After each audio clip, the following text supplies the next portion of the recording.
So hi everybody, good afternoon. This is Bishwajit Datta once again on YouTube session, and this particular session is with respect to questionnaires on critical reasoning. As you know that we have been doing it for a long time, and this is one of the sessions that are supposed to help all the students who are writing this year CLAT in 2022. So let's move on and understand the topic.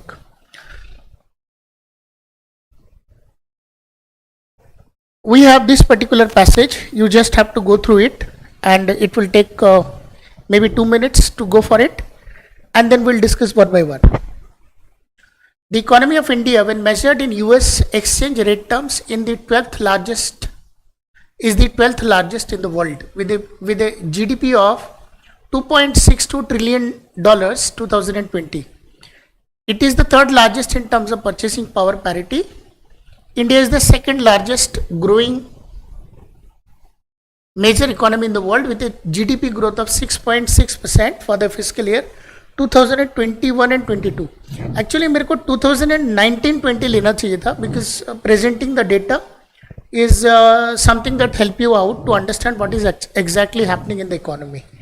But since it was a corona period, so that was a wrong calculation of the GDP, isn't it? Because the GDP have been growing for a long time by the time we have opened the economy.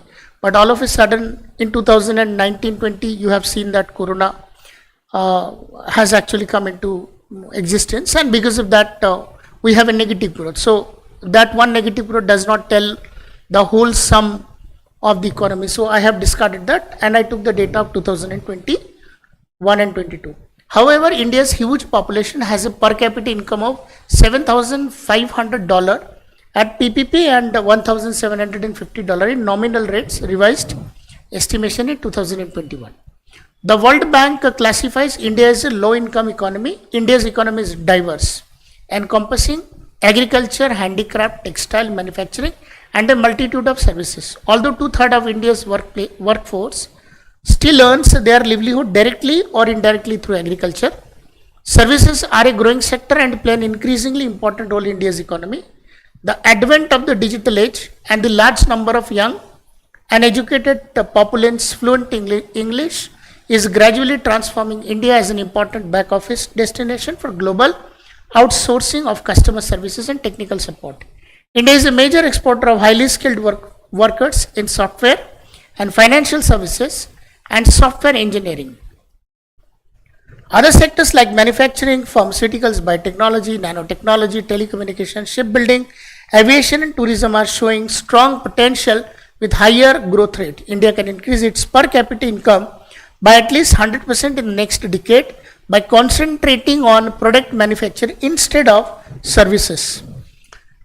India followed a socialist inspired approach for most of its independent history, with strict government control over private sector participations, foreign trade and foreign direct investment. However, since the early 1990s, India has gradually opened up its market through economic reforms by reducing government controls on foreign trade and investment. Liberal economic policies are responsible for the strong economic growth in the last decade. The privatization of publicly owned industries and the opening up of certain sectors to private and foreign interest has proceeded slowly amid political debate. Also, India faces a fast increasing population and the growing challenge of reducing economic and social inequality. So this was all that we have in this passage. So you would understand that in this passage there is a briefing of Indian economy with respect to various sectors have been done, and there is a projection for doubling the economy, doubling the GDP, doubling the earning of the people, and various things that are associated in the economy has been defined. Now there are certain questions that we are supposed to do one by one. पहला question देखते हैं, which of the following statement is the author likely to conclude? So basically the whole passage is acting as a statement, and based on that you have to find out of these 4 statements which of the following statement is the conclusion of the given passage. Now in statement and conclusion, whatever the concept that we have seen in the class, your conclusion is nothing but your belief or your opinion that you have created on the basis of certain write-up on the basis of certain data. That means the data are supporting you to make an opinion, to make a belief, and you are making it a belief because of very strong support from the given data or given passage or given statement. That's it. Sometimes there is one proposition in the passage, and one proposition may be helping you to create a new proposition. So a creation of a new proposition which is not there in the passage, but you are creating it because of a strong support from a given proposition in the whole passage. The passage is what? It is a accumulation of lot many propositions, correct? The author is giving lot of proposes, one in the form of economic background, one in the form of when the economy has got opened for the people, and what are the various aspects of economy, how we are earning in a particular year, from the independence to the present era, how we have improved our economic sectors, various sectors, what are the recent developments. Just say, looking at the passage, you would find that the digital age is the recent development in the economy, and it is going to add up a lot of things in the economy, either in the form of GDP or in the form of earning a lot of things. So all those propositions are creating new propositions. So when some new propositions are created after looking at all the data, and that new proposition is nothing but the conclusion. So you are supposed to find out that conclusion which you strongly believe, which you strongly frame, which you strongly could make out an opinion from the given backing of the propositions supported in the passage. That is what we are supposed to do in this particular question. So which of the following statements is the author likely to conclude? India must concentrate on education to keep up the supply of highly skilled laborers. It was not a case of supply and chain kind of thing, wherein the author is trying to give you an idea as to how somebody can increase the supply of highly skilled labor. So let's go for the next. Poverty remains a serious problem, although it has declined significantly since independence. Can we make out a belief that indirectly in this particular passage, the author is talking about poverty that still remains a serious problem, although it has declined significantly since independence. This comes out to be supporting from the given data. We'll check it out, how it is supported from the given passage. Next, the excellent performance of the stock exchange in the country is an indicator of the growth potential in India. So nowhere in the passage we have discussed about the performance of the stock market and so on. So it doesn't go well. The government must pay attention to the needs and demands of service sector. The whole passage was not about how the service sector is working, isn't it? Or how the service sector is going to help us to create new avenues of economy. So it was nothing of that sort. So it is coming out that option 2 would be the most correct conclusion that somebody could deduce from the given passage. I can get back to the passage and can check it out.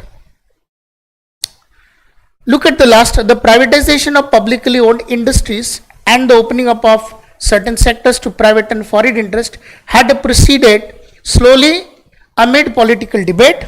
Also, India faces a fast increasing population and growing challenge of reducing economic and social inequality.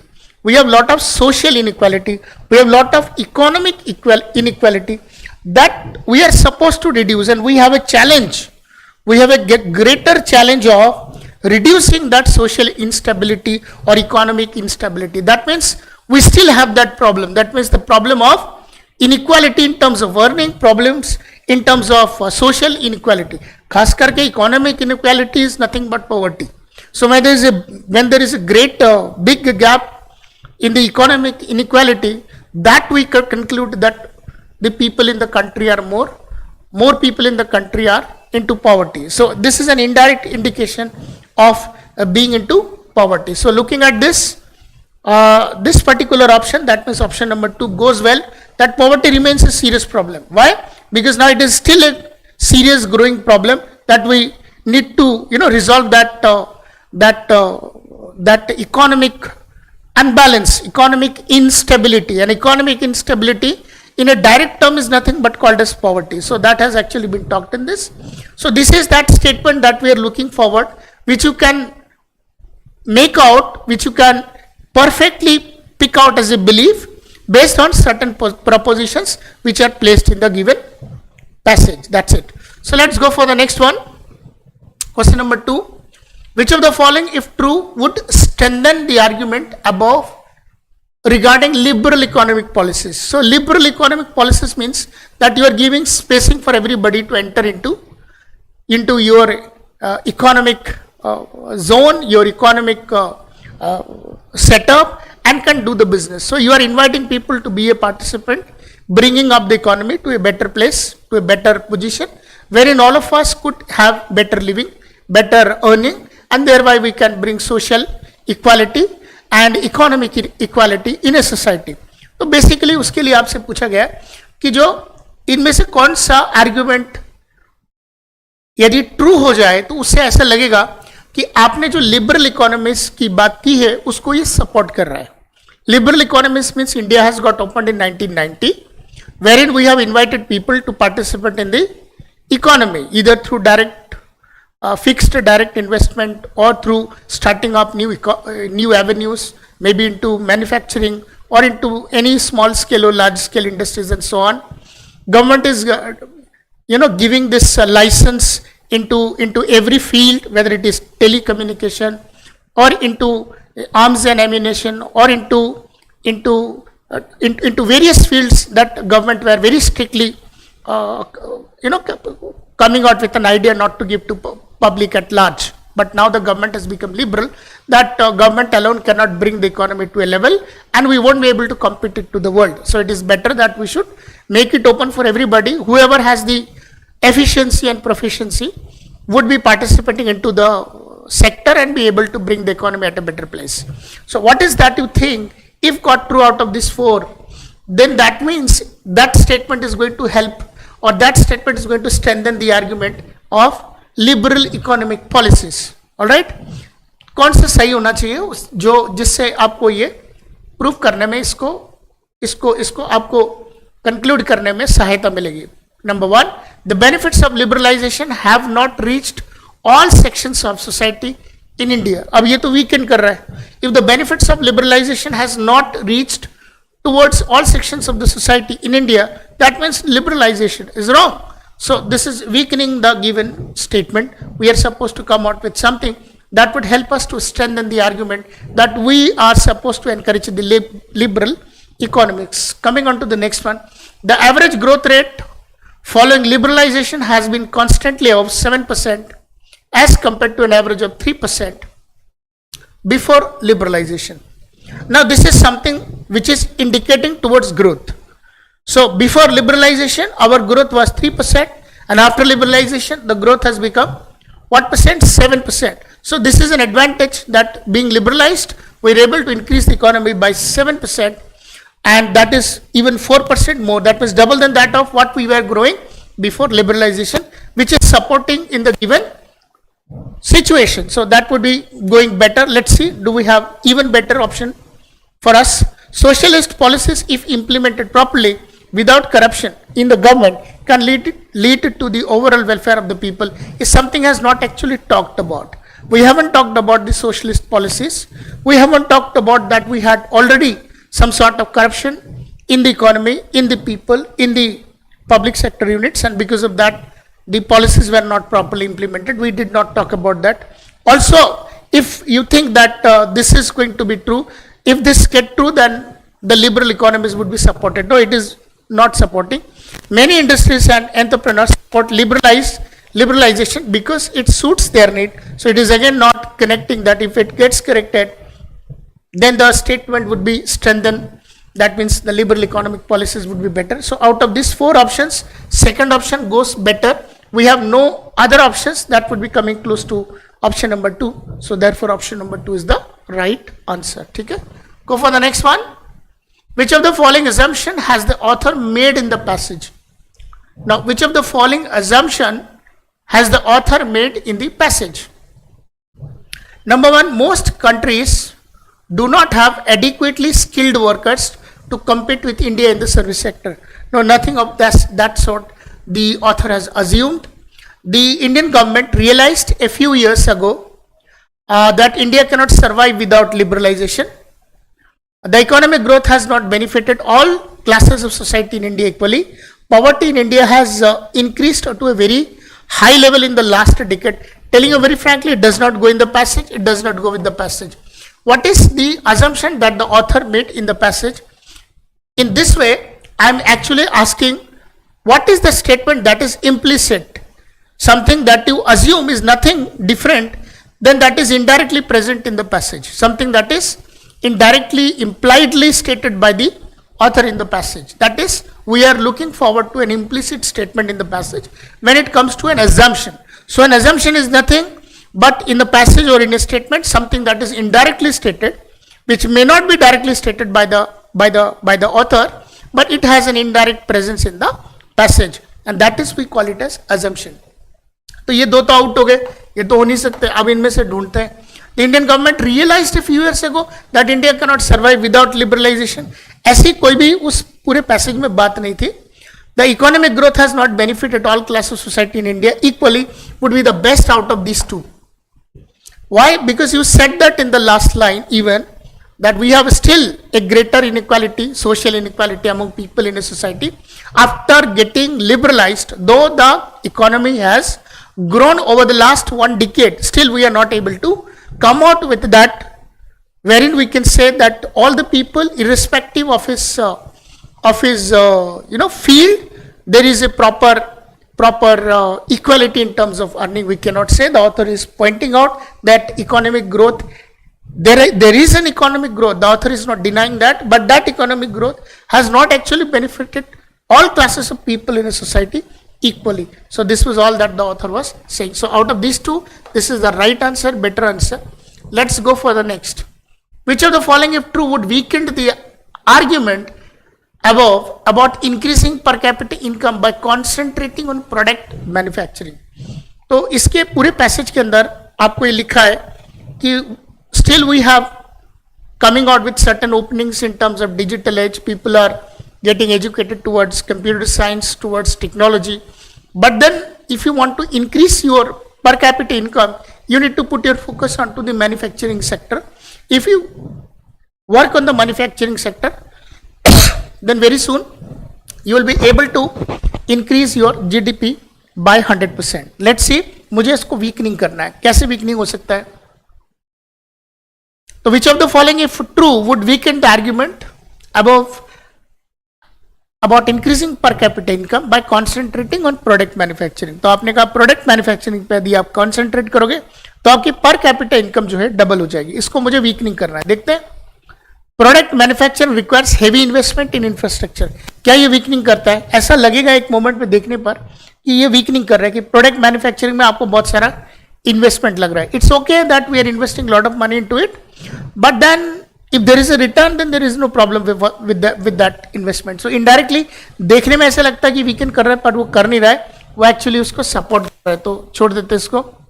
India's core strength is a huge population of highly skilled and educated workers who is most suited to benefit from a highly lucrative global service market. मतलब India की जो majority population है वो skilled है, educated है और most suited from the lucrative global service market.